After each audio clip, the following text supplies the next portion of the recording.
बिस्मिल्लाहिर्रहमानिर्रहीम। मैं हूं आपका दोस्त, आपका होस्ट मनशा ताहिर। द चैलेंज इंटरनेशनल में खुशामदीद। दोस्तों, ये ईद उल अज़हा का दूसरा दिन है और आज हम जनाब सजना दी बैठक में बैठे हैं। सजना दी बैठक क्या है? ये एक ऐसा फोरम है जिस पर बैठकर और मिलकर हम एक दूसरे के साथ अपनी खुशियाँ बांटते हैं, अपने दुख सुख बांटते हैं, एक दूसरे के हालात व वाक़यात को डिस्कस करते हैं और वो हमारे भाई जिनको किसी जगह पर कोई भी ज़रूरत होती है उसका हम ख्याल रखते हैं। तो ईद का ये दिन था, हमने सोचा कि क्यों ना इसको जो है सेलिब्रेट किया जाए। और इस बैठक के अंदर मेरे पास मुख्तलिफ़ पर्सनैलिटीज़ हैं, मेरे मेहमान हैं। मैं अपने मेहमानों का आपसे तारफ़ भी कराऊंगा और इसके साथ साथ जो है आपको हम बताएंगे कि वो लोग सऊदी अरेबिया में आए, वो क्या ख्वाब लेकर आए थे, आया उनके ख्वाब पूरे हुए या नहीं हुए, किस तरह आए, किस तरह यहाँ रह रहे हैं, यहाँ की ज़िंदगी कैसी है, यहाँ पर आपको कैसे आना चाहिए, कौन कौन से हुनर और कौन कौन सी एजुकेशन लेके आना चाहिए ताकि यहाँ पर पहुंचकर आपको कामयाबी मिल सके, आपको किसी चीज़ का वेट ना कर सके, जो आप ख्वाब लेकर आ रहे हैं उनको पूरा करने की कोशिश की जाए। तो यहाँ कम्युनिटी के अंदर मुख्तलिफ़ किस्म के लोग होते हैं, जिनके अंदर जनाब मीडिया के लोग भी हमारे साथ हैं, हमारे साथ गाने वाले भी हैं, शायर भी हैं, इसके साथ हमारी सियासी समाजी शख्सियात भी मौजूद हैं, कुछ स्टूडेंट्स भी हमारे पास यहाँ पर मौजूद हैं। तो ये हम उनसे बातें करेंगे। आज की जो ईद है, ईद की जो खुशियाँ हैं, हम एक दूसरे का शेयर करेंगे। आपको मालूम है कि जो ईद है ये एक खुशी का नाम है। तो खुशी क्या होती है कि खुशी आपके अंदर से एक फीलिंग्स होती हैं। जब आपके अंदर से कुछ चीज़ें जो हैं ठीक चल रही होती हैं, आपके त्यौहार होते हैं, आपकी कामयाबियां होती हैं, तो उन पर इंसान खुश होता है। तो खुशी जो है और खुशियां जो हैं ये बांटने से बढ़ती हैं। और मोहब्बत जो है, मोहब्बत एक दूसरे के साथ अगर आप करते हैं तो मोहब्बत भी बढ़ती है। तो एक दफ़ा हकीम लुकमान साहब के पास कुछ लोग बैठे हुए थे, तो उन्होंने हकीम साहब से पूछा कि हकीम साहब कोई हमें आप ऐसा नुस्खा बता दें ताकि हम कभी भी ज़िंदगी के अंदर बीमार ना हों। तो उन्होंने कहा कि मैं आपको अपनी ज़िंदगी का एक ऐसा निचोड़ बताने जा रहा हूं, अगर आप उस पर अमल करते रहे तो ज़िंदगी में कभी बीमार ना होंगे। तो वो बड़े एक्साइटेड हुए और उन्होंने पूछा कि बाबा जी कौन सा वो ऐसा नुस्खा है ताकि हम भी वो सीखें और हम भी बीमारियों से पाक हो जाएं।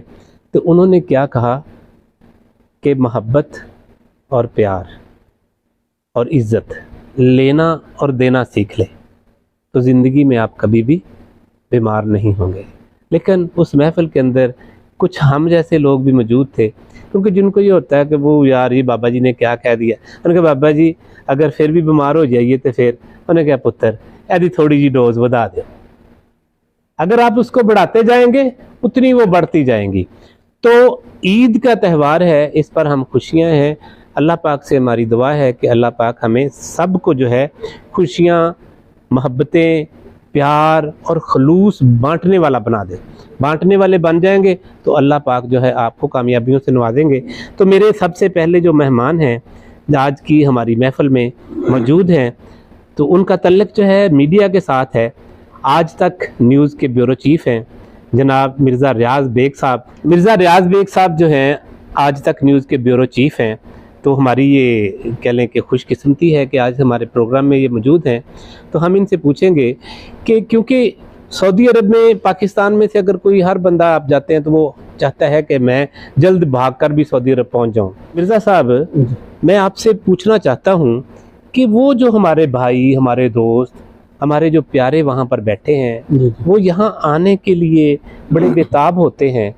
तो आप क्योंकि यहाँ पर लोगों को टच करते हैं, मुख्तलिफ़ लोगों से आपका मिलना होता है, मुख्तलिफ़ जो है सोसाइटीज़ में आप जाते हैं, तो आप हमें बताएं कि बंदे को किस तरह वहाँ से प्रीपेयर तैयार होकर आना चाहिए ताकि यहाँ पर वो फारग ना रह सके और यहाँ पर आते ही उसको कोई ना कोई जॉब मिल जाए ताकि वो अपना रोज़गार अपने लिए बना सके। जी, बहुत अच्छा सवाल किया आपने। मेरा जो 15 साल का एक्सपीरियंस है सऊदी अरब का, इसमें यही देखा है, यही जो सूरत हाल चल रही है, अगर आप सऊदी अरब आते हैं तो सबसे पहले तो आपके पास कोई ना कोई हुनर आना चाहिए। जैसे टेक्नीशियन है, एसी टेक्नीशियन है, इलेक्ट्रिकल, कुछ भी। अगर आपके पास कोई एजुकेशन अच्छी वेल एजुकेटर हैं फिर आएँ, या कोई आपके पास हुनर है, वैसे आप सऊदी अरब ना आएँ, क्योंकि यहाँ पे खाली लेबर उसके लिए बहुत बड़ा प्रॉब्लम है। गर्मी बहुत है, सारा दिन कंपनी में बैठ धूप में काम करना पड़ता है। तो इसलिए मैं अपने पाकिस्तानी भाइयों से रिक्वेस्ट करूँगा, अगर आप प्लान रखते हैं सऊदी अरब आने का, सबसे पहले साल 2 साल किसी चीज़ का भी कोई हुनर सीखें। तो मिर्ज़ा साहब ने ये कहा कि हमें यहाँ पर आना है तो कोई ना कोई स्किल लेकर आएँ, या आपके पास कोई ना कोई टेक्निकल एजुकेशन होनी चाहिए, या आपके पास एजुकेशन हो तो यहाँ पर आप आते हैं तो आते ही आप जो है किसी न किसी जॉब की। हमारी इस महफिल के अंदर मौजूद हैं जनाब खालिद सिद्दीकी साहब, एक मारूफ सिंगर हैं, यहाँ एक कंपनी में जॉब भी करते हैं, क्योंकि यहाँ सब हम लोग जॉब करते हैं, काम करते हैं अर्निंग करने के लिए, लेकिन इसके साथ साथ हमने शौक़ भी पाले हुए हैं। तो आज की हमारी इस महफिल के अंदर एक ऐसी शख्सियत मौजूद है जिसे गुलकारी का शौक़ है, और ये अरसाए 15 साल से जो है ये गा रहे हैं, और इनका कहना है कि अगर मेरी ज़िंदगी के अंदर गाने को ख़त्म कर दिया जाए तो मैं उस दिन ख़त्म हो जाऊंगा। 5000 के करीब इनको जो गाने हैं ज़बानी याद हैं। ये वाहद मैंने शख्स देखा है जिसको ज़बानी गाने याद है। मैंने अक्सर देखा है कि वो पेपर लेते हैं और वहाँ से राइट करना शुरू कर देते हैं और गाना वो सुनाते हैं। तो खालिद साहब, सबसे पहले मुझे आप ये बताएं कि आप सऊदी अरेबिया कब आए और आपको यहाँ पर रहते हुए कितना अरसा हो गया? मैं हूँ सर 1990 में, जब यहाँ पे गल्फ वॉर हुई थी मेरे आने के बाद, और तकरीबन काउंट कर लें आप 25 साल हो गए, तकरीबन 26 साल बन जाता है सर। 26 साल हो गए जी तकरीबन। तो खालिद भाई, ये गाने का जो है शौक कब पैदा हुआ, ये कब से है आपको? गाने का शौक जो है वो 8 साल की उम्र से है। अच्छा, 8 साल की उम्र से आप गा रहे हैं? जी 8 साल की उम्र से। खालिद भाई, ये हमें बताएं कि आप अपनी जॉब के साथ साथ गाते भी हैं, गाने और जॉब को किस तरह मैनेज करते हैं? आजकल तो बहुत डिफ़िकल्ट है गाना गाना मेरे लिए, अब इस पे आके स्टेज पे आके, क्योंकि जॉब तो खैर है और जितनी पहले मेहनत करनी पड़ती थी गाने में अब उससे ज़्यादा करनी पड़ती है, लेकिन क्योंकि मेरा कमिटमेंट है और मेरा शौक़ भी है और ये ज़ौक़ भी है मेरा, और मैं शायद इसी काम के लिए पैदा हुआ था या इसी काम में फिट भी हूँ मैं इसी काम के लिए। खालिद साहब, आपने आज तक जो है कितने गाने आपको ज़बानी याद हैं? तकरीबन 5000 से ज़्यादा ही होंगे सर, मुझे बाहियात गाने याद है। और अगर आप मुझे कहेंगे यहाँ पे खड़ो के परफॉर्म करो तो 6 घंटे में नॉन स्टॉप गाना गा सकता हूँ खड़ो के। यहाँ पे खालिद भाई, आपका एक बहुत ही मशहूर नगमा जी टीवी पर चला, पाकिस्तान के इंडस टीवी पर चला, तो मेरी ज़िंदगी का तराना और सनम। तो ये मेरी ज़िंदगी का तराना और सनम कैसे आपकी ज़िंदगी के अंदर तराना बन के आया, तो इसके बारे में थोड़ा सा बताइए। ये असल में एक तो शायरी आपकी थी, शायरी पहली बात तो शायर उसके आप थे, और फिर आपने मुझे बूस्ट किया था कि आप जाके थोड़ा इसको फिल्माएं, तो हमने गाने को कंपोज किया, और इस गाने को मुझे तकरीबन शूट करने में ऑलमोस्ट 45 डेज़ लगे थे मुझे। मेरी पूरी छुट्टी जो थी वो इस लैंडिंग और टेक ऑफ तक, तो मेरी छुट्टी पूरी वो उसी में लगी। हमारे नादरीन को ज़रा वो गाना गुनगुना के ज़रा सुनाए ना ज़रा, अपना वो जो आपका सही अंदाज है उसमें आना चाहिए ज़रा। चलो ठीक। तू मेरी जिंदगी का तराना ओ सनम, प्यार हमसे हमेशा निभाना ओ सनम, प्यार हमसे हमेशा निभाना ओ सनम, तू मेरी जिंदगी का तराना। अब मेरे साथ एक शख्सियत मौजूद है जिसका ताल्लुक बिजनेस के साथ है, तो अरसाए 20 साल से यहाँ पर मौजूद हैं। आज कल आपने अखबारात में, चैनल पे एक बहुत ही जो दुख भरा वाक़या पेश आया कि लोग डंकी लगाकर जो है वो जाते हैं इटली जाते हैं, और उसके अंदर कौन कौन सी मुश्किलात आती हैं। अक्सर हम देखते हैं कि कश्ती डूब गई, जहाज़ डूब गया, लोगों की मौत हो जाती हैं, लेकिन इसके बावजूद भी लोग जो है वो बहुत जो है उनको क्रेज़ है वहाँ पहुँचने का। इसकी क्या वजह क्या है, क्यों लोग इतने एक्साइटेड हैं कि वहाँ हम पहुँचें? तो मेरे साथ जो आज शख्सियत है जनाब गुलाम मुस्तफ़ा खान साहब मेरे पास हैं, और इन्होंने भी कोशिश की थी कि मैं डंकी लगाकर जो है इटली जाऊँ, लेकिन ये वापस आ गए और इनकी ज़िंदगी के अंदर एक टर्निंग पॉइंट आया। वहाँ तो ना ये जा सके, लेकिन ये सऊदी अरब आ गए। तो सबसे पहले हम इनसे पूछते हैं कि डंकी लगाना वो क्या है, किस तरह लगाते हैं, कैसे आप गए और कहाँ से आप वापस आए। जी खान साहब। अस्सलाम वालेकुम सर, मेरा ताल्लुक सियालकोट डस्का से है। तो जैसे अभी हम देखते रहते हैं अखबारों में भी, टीवी पे भी, जैसे लोग जाते हैं ऐसे हम भी अपने ख्वाब पूरे करने के लिए गए थे। तो मैं भी ऐसे ही यहाँ से कोयटा, कोयटा से ईरान, ईरान से आगे तेहरान, उसी रास्ते से आगे हम तुर्की गए। वैसे बहुत डिफ़िकल्ट है, बहुत मुश्किल है जाना। हम पहुँच तो गए वहाँ इस्तांबुल भी, तो आगे हम फिर एजेंट होंगे कभी फ़ोन करते हैं, तकरीबन महीना लग गया हमें इस्तांबुल पहुँचने में। तो वहाँ से फिर आगे 10-12 घंटे हमने सफ़र किया किसी ट्राले में, फिर उसने हमें जाके समंदर किनारे पे उतार दिया। खान साहब, ये वहाँ तक पहुँचना कितना मुश्किल है, किन किन मराहल से गुजरकर वहाँ तक आप पहुँचते हैं, लेकिन वो आप कौन सी चीज़ थी जो आपको वापस ले आई? सर वहाँ तो हम फंस ही गए थे, ये समझे कि अल्लाह ताला करम है कि हम बच गए वहाँ से। तो ये पता नहीं माँ बाप की दुआओं या दोस्तों की दुआओं की वजह से हम वापस आए। बहुत मुश्किल था, तो हम भी जैसे कश्तियाँ डूबियाँ हमारे, हम भी कश्ती में बैठने वाले थे, तो आधे हमारे लड़के बैठ गए थे, हम अभी किनारे पे खड़े थे। तो अल्लाह ताला करम हम वापस आ गए। तो बहुत मुश्किल है, मैं सबको मशवरा तो यही दूंगा कि इसी रास्ते से ना जाएं। तो क्योंकि वहाँ बिल्कुल ये समझे कि भेड़ बकरियों की तरह वो हम इस्तेमाल करते हैं, तो बहुत मुश्किल है। जब हम ये सोचते हैं तो बहुत हमें तकलीफ़ होती है कि हम गए और वापस कैसे हम आ गए। जी खान साहब, आपकी ज़िंदगी के अंदर टर्निंग पॉइंट आया कि आप इटली तो ना जा सके, आप सऊदी अरब की सरज़मीन पर आ गए। तो शुरू में सऊदी अरब की ज़िंदगी कैसी थी और यहाँ पर आकर आपने किन मराहल का सामना किया, किन किन जो यहाँ की हर्डल्स हैं उनको फेस किया और यहाँ तक आप पहुँचे?